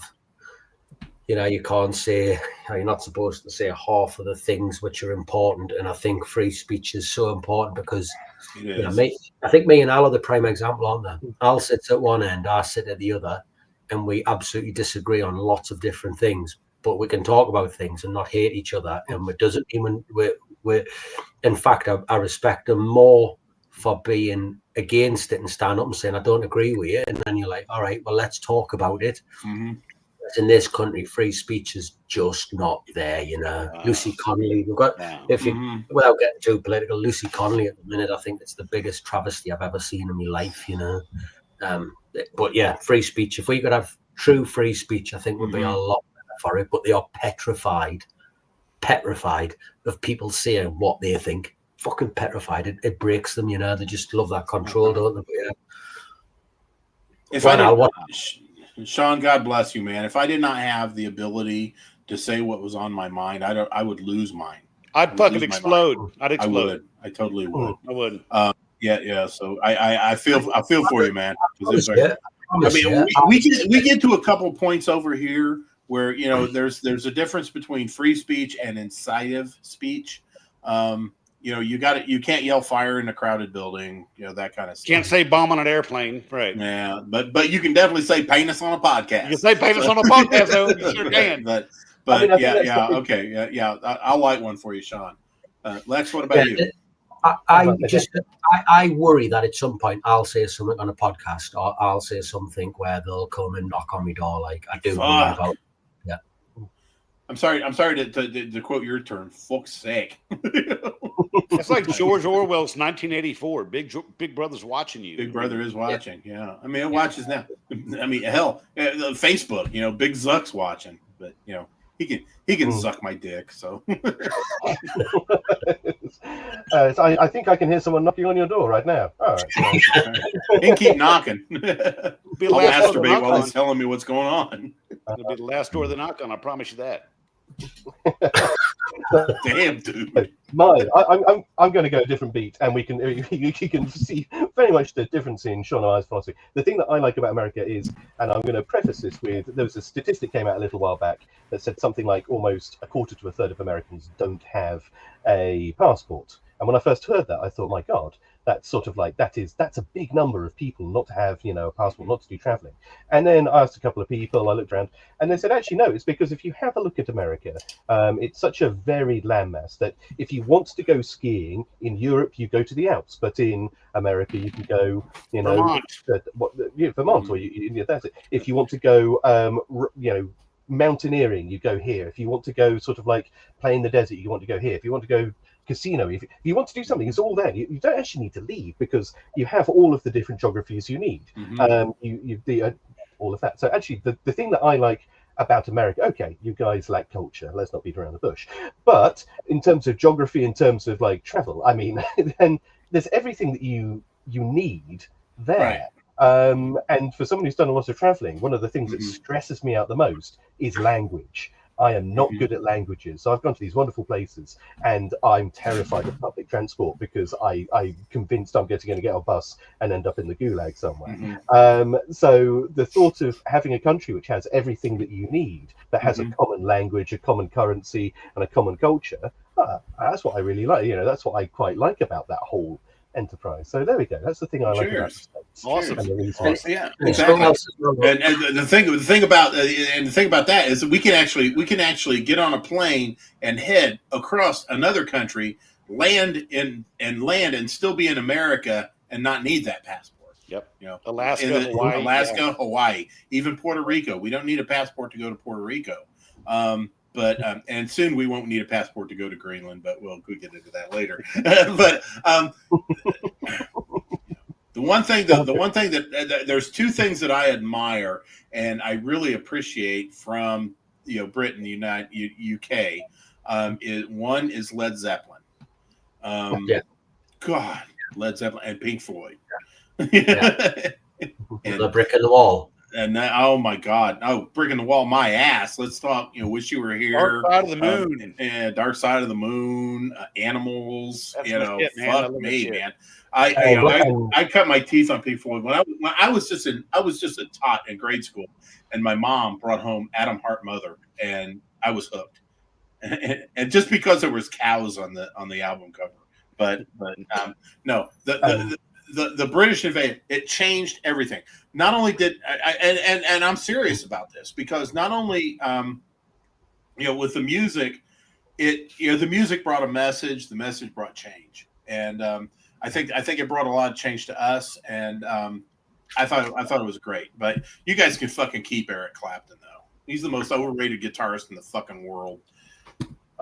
That's okay. We'll leave him somewhere in the middle. How does that sound? And I know for a fact that Sean is tremendously grateful that you guys produced Taylor Swift. I know. Taylor Swift. Taylor Swift. God. Yeah. Taylor Swift. God. She'd be a great woman if she actually had tits. But anyway, so. Go on, Jack. Do you have a question for the pair of us? I do. What pest do we have in the United States that you guys wish you had just to have the experience of it?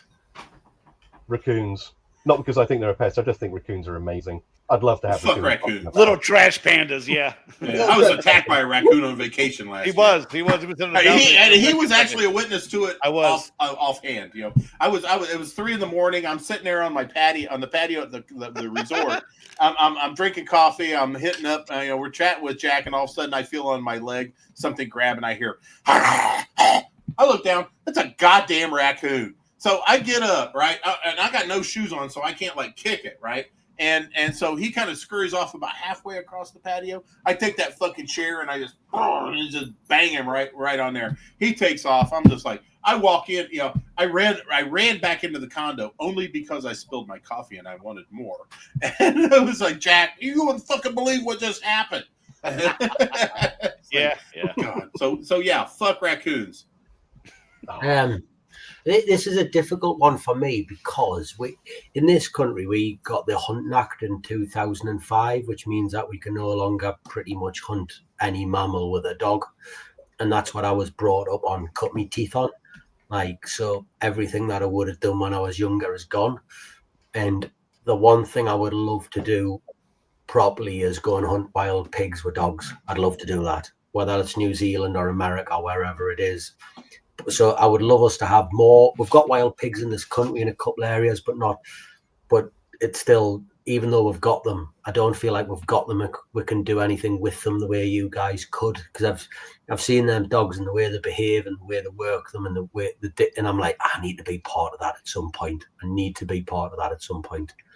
Well, Sean, they're a nuisance pest here, especially in Virginia. They're nuisance pests, wild boar, wild hogs.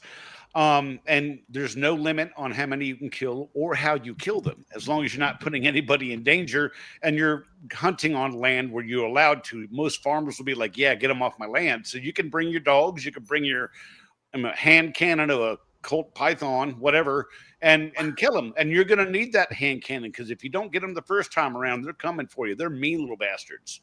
The wild boar are angry. One of my pals went to New Zealand hunting them, and I know they put a lot of Labrador blood into their dogs because they like them to be hard, but not so hard as they get trashed and smashed up. So he said they had this hog bailed up in the bottom of a ravine and they went down. And he said, Sean, it just run us over. He said, until you're there, you've got no idea of how quick. He's a handy kid. He said it literally flipped him in the air, tossed him out of the way and just carried on with its life. I was like, really? He said, oh yeah. He said it's proper high octane stuff when you go. So I was like, I would love to go and witness that that sort of thing, the catch dogs and all that. That would be right up my street. Anything like that. Awesome. Outstanding. Awesome. Yep. That's great. Exactly. So, Jack, are you drinking? No, I'm just drinking a little bit of bubbly water here because I'm saving my liver. Saving for later on today. Yeah, save my liver. We got something. Well, I am drinking just a tad. I'm just having a slight tipple. I'm all out of Pims, so I'm drinking my bourbon. But I'm also chasing it down with a little bit of water out of my Tony Spangler tumbler. Oh, do we need to get on to the shameless plug in just a second? This is not shameless. This is my boy right here. Yeah, but yeah, Tony Spangler. Yeah, I mean, yeah, I don't know. It's your show. Tell me if you want to talk about it or not. No.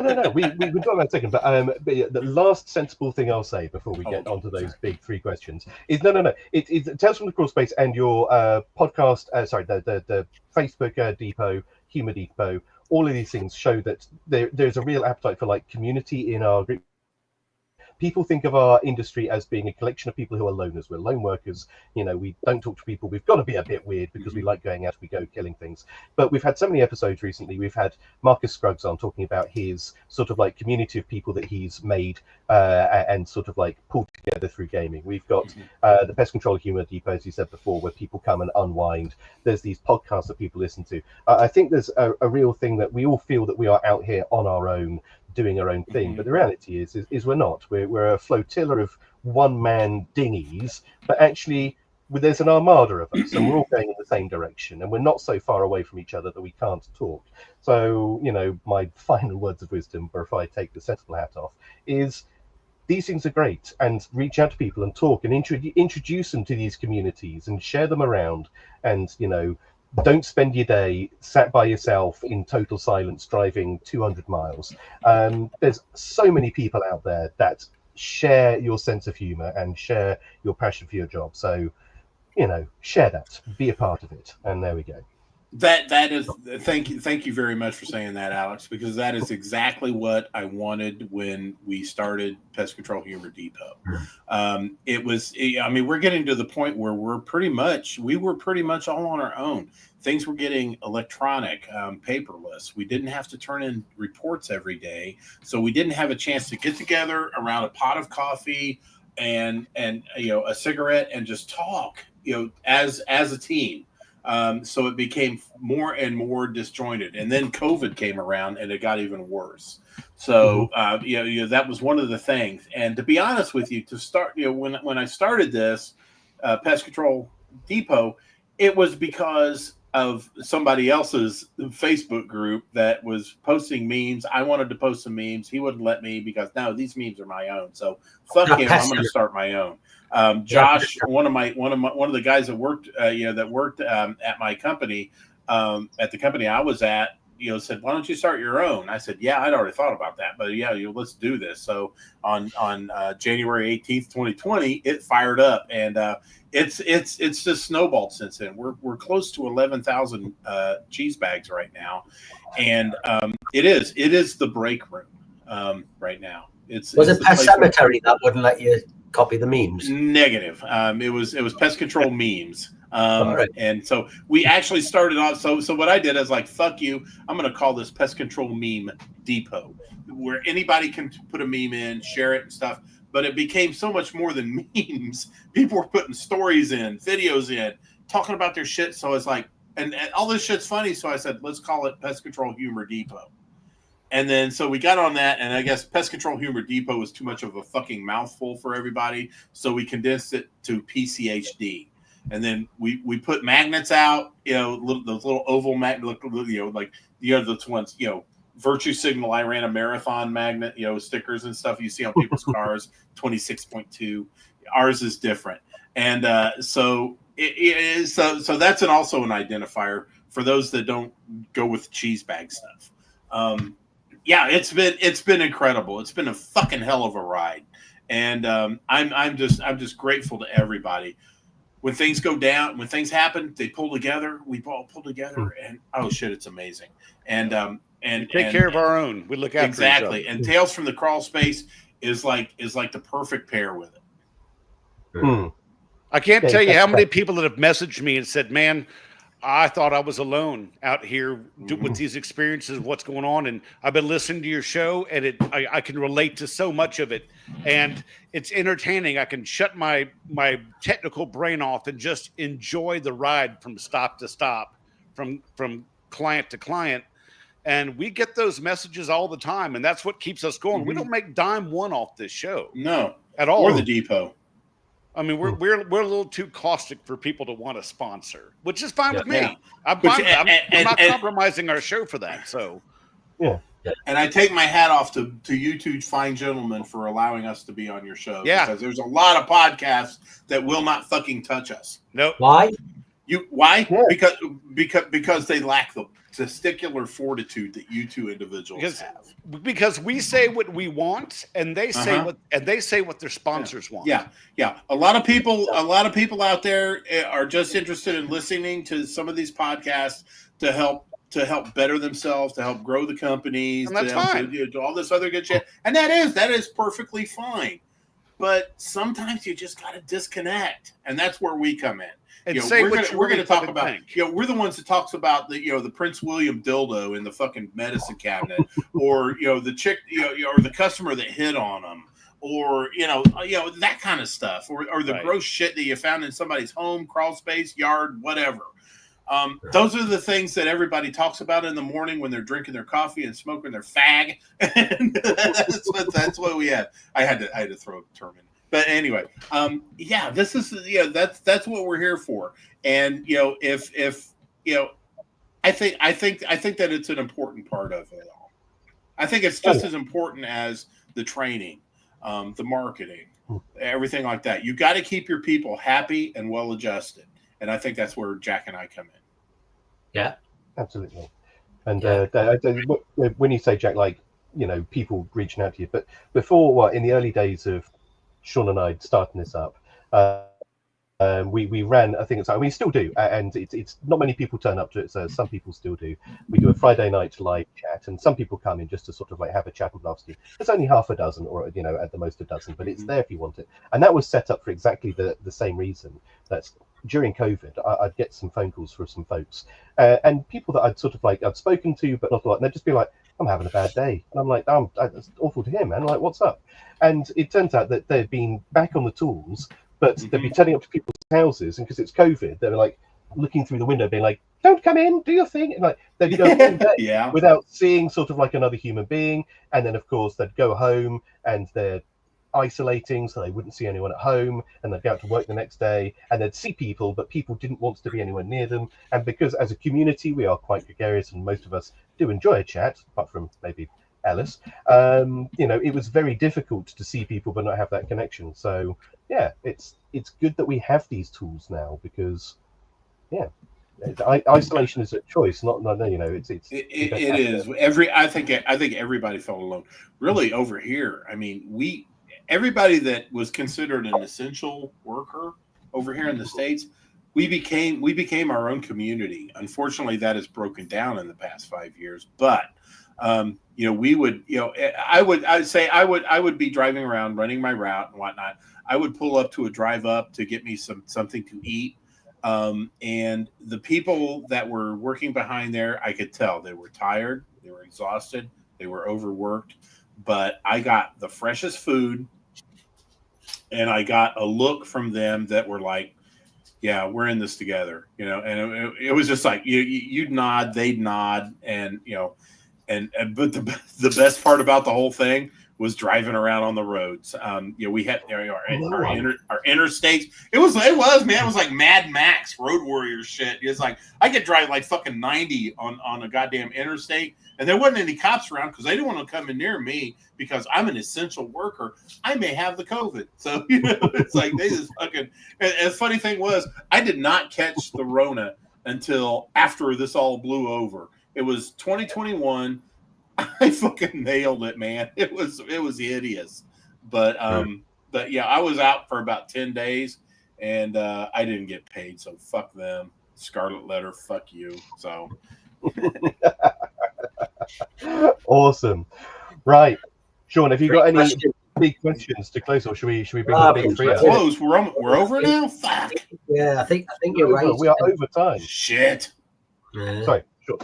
Yeah, I was going to say, I think you're right. There's a time and a place to learn and to blah blah blah. But I think society has went so far the other way that you're not allowed to say what you think, and you've got to be blah. That people are bottling it up, and it's not healthy for anyone. Like Mm. you've got to have an opportunity to, and life's too short. I just think if people don't like me, fucking good. It means you won't come near us, then I don't have to waste my time. Amen. That's right. That's right. Great, like super duper. But that's my thoughts on it. Have you enjoyed your time on our podcast? Absolutely. Had a Oh, ball. fuck yes, man. Absolutely. Yeah. Oh my god. I could do this for another hour and 39 minutes and 29 seconds. Yeah. All right. In which case, let's do it then. Let's. Fuck yeah, have us on again, man. Because God knows nobody else will fucking have us on. Might as well. I'm gonna put out a challenge to all those other podcasts out there. Invite Jack and I on. You will have a good time. You will have an audience, and we will. Again, we're the ones. We're the ones that'll Make you we're the ones that you want to disconnect with, because we know what we're fucking doing here. Yeah, we're not going to grow your business, but goddamn it, we're gonna help your guys. Yeah, absolutely, and that's it. And this might be the floodgates opening. Where did it all start? Where did it start for Tales from the Crawlspace? Where was your real big takeoff? It was Beauties and Beasties, because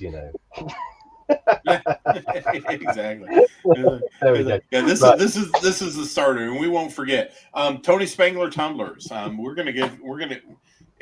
Jack and I are gonna try to figure out a way to get you guys one of these. Oh, right. I would say I promise you a T-shirt, but Sean has been notoriously bad. That's okay. That's totally okay. But you know what? Because I'm telling you what, man, the Tony Spangler tumbler, it's great because it's got a double walled insulation, and it's got a rubber bottom. This is Jack's favorite part right there. I love the rubber bottom. Yeah, and of course, we have the stainless steel urethral sounding rod. For those of you that have issues, but anyway, no detritus in the penis. No detritus in the penis. But you know what? I would say the best way to find out more about the Tony Spangler tumbler is to tune in to Tales from the Crawlspace tonight. Candace, pretty sure you were just on Pesterson last week, dick.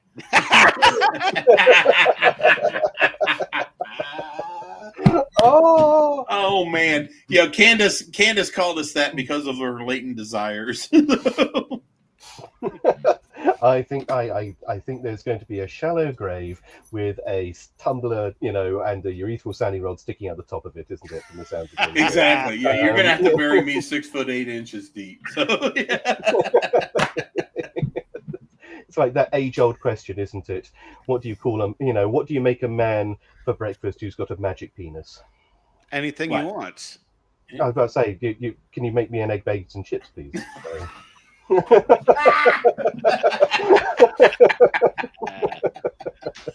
That's the best joke you've ever told, ever. Who told you that? Who fucking wrote that one down for you, Al? Because you didn't go for that. Oh, Christ's sake, you guys. Okay, you guys are officially American citizens. Not only can you start carrying guns, but you can say whatever the fuck you want. Yeah. Jack and I have your back. We'll take you up on that one. Absolutely. All right. So, what is your shameless plug then, other than your urethral sounding rod? What is it you'd like everyone in the UK pest management fraternity to do tomorrow after this podcast? After this podcast, actually, immediately after this podcast, if you have not done so already, I want you to get on Facebook, and I want you to come over to Pest Control Humor Depot and join. But for God's sake, answer the fucking questions that we have for membership. We want to know, and we don't want to do it to track you, but we want to know where you work. We want to know, we want to know as much as we can about you. Mention you heard about it on Beauties and Beasties. Mention in the questions that you heard about it on Beauties and Beasties, so we'll know. Exactly. Beauties and Beasties. Both YouTube bohunks. Yeah. Just say Beauties and Beasties. Everybody will get you on.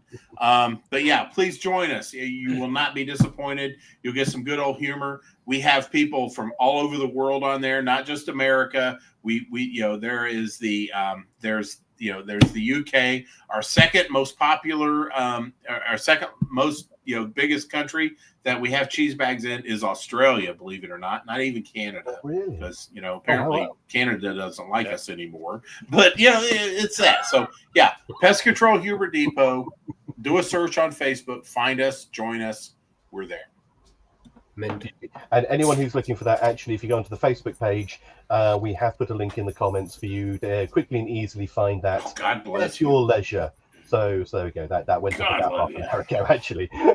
As ahead of that. And the last question: who would you like to see come on our podcast? I'd like to see the Pestrogen. Well, you had Pestrogen. Yeah, you had Pestrogen. You did. Well, but I would like you to see Pestrogen again with the new format with Candace. You guys would love Candace Nordquist. They've really evolved quite a bit since they first got on with you. Mm-hmm. But I would like to see that, honestly, because Candace brings a whole different facet to the show. That's Jack's answer. My answer would be, who would it be? If you say Jeffrey Dahmer, you're off. You're done. you know you won't. We do don't. that. No.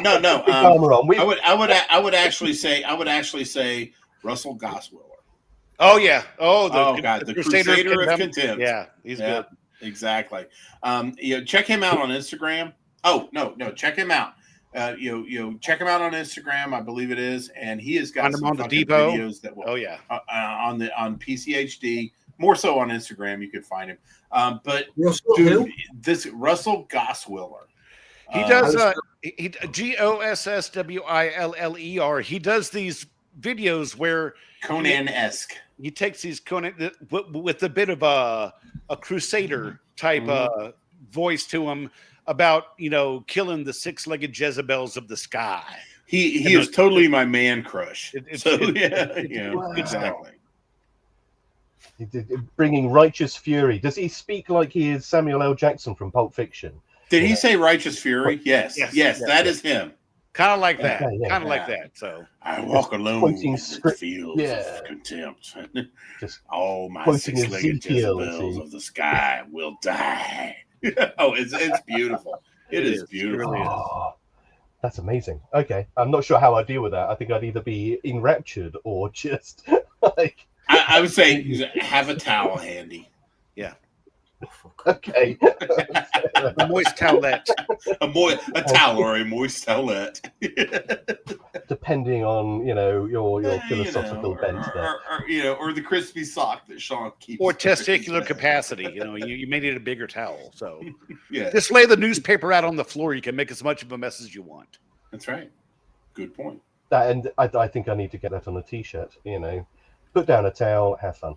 Right, with that, guys, I think I'm going to leave everyone tonight. And thank you, everyone, for tuning in. It's been an absolute pleasure. Brad, Jack, it's been absolutely amazing. Oh, one more thing. I want everybody to find us. If you liked our show, we're at tftc.wtf. On TikTok, we're at TFTC 2.0. And on Instagram, we're at TFTC Podcast. You can check and on YouTube, we're on Tales from the Crawlspace 2.0. That's right. We will be live. We are usually live Fridays between 7 and 7:30 p.m. Eastern Daylight Time, U.S. Come check us out and join the chat. There we go. That's my shameless plug. Beasties, hang on a sec now. If you want to find us, Beauties and Beasties, probably got to find something else to do with your life, so fuck off. Listen back to us on Spotify while you should be doing your job. Yeah. There we go. And to be fair, actually, if you think about it now, and I'm just about to hit the end screen button, guys. Don't worry. But between this, we've got Tales from the Crawlspace, we've got Beauties and Beasties, Coast to Coast. We have what's something on the Pestrogen. We have had loads of others on. I am missing a couple. We've got the Pest Posse. That's at least 6 there. For anyone who's in your van, there is no fucking excuse not to be listening to a podcast when you're in your truck. I was about to say there's at least 7. That's you've got a podcast for every day of the week there. Mm-hmm. So every morning you can have a different flavor of insanity filling your ear holes. Mondays are educational, and by the time you get around to Wednesday, Thursday, you just need to decompress. So listen to these tracks. So there we go. There you go. With that, perfect. Everyone, thank you ever so much. and we'll see you later. Thank you. Bye-bye. Thank you for listening to the Beauties and Beasties podcast.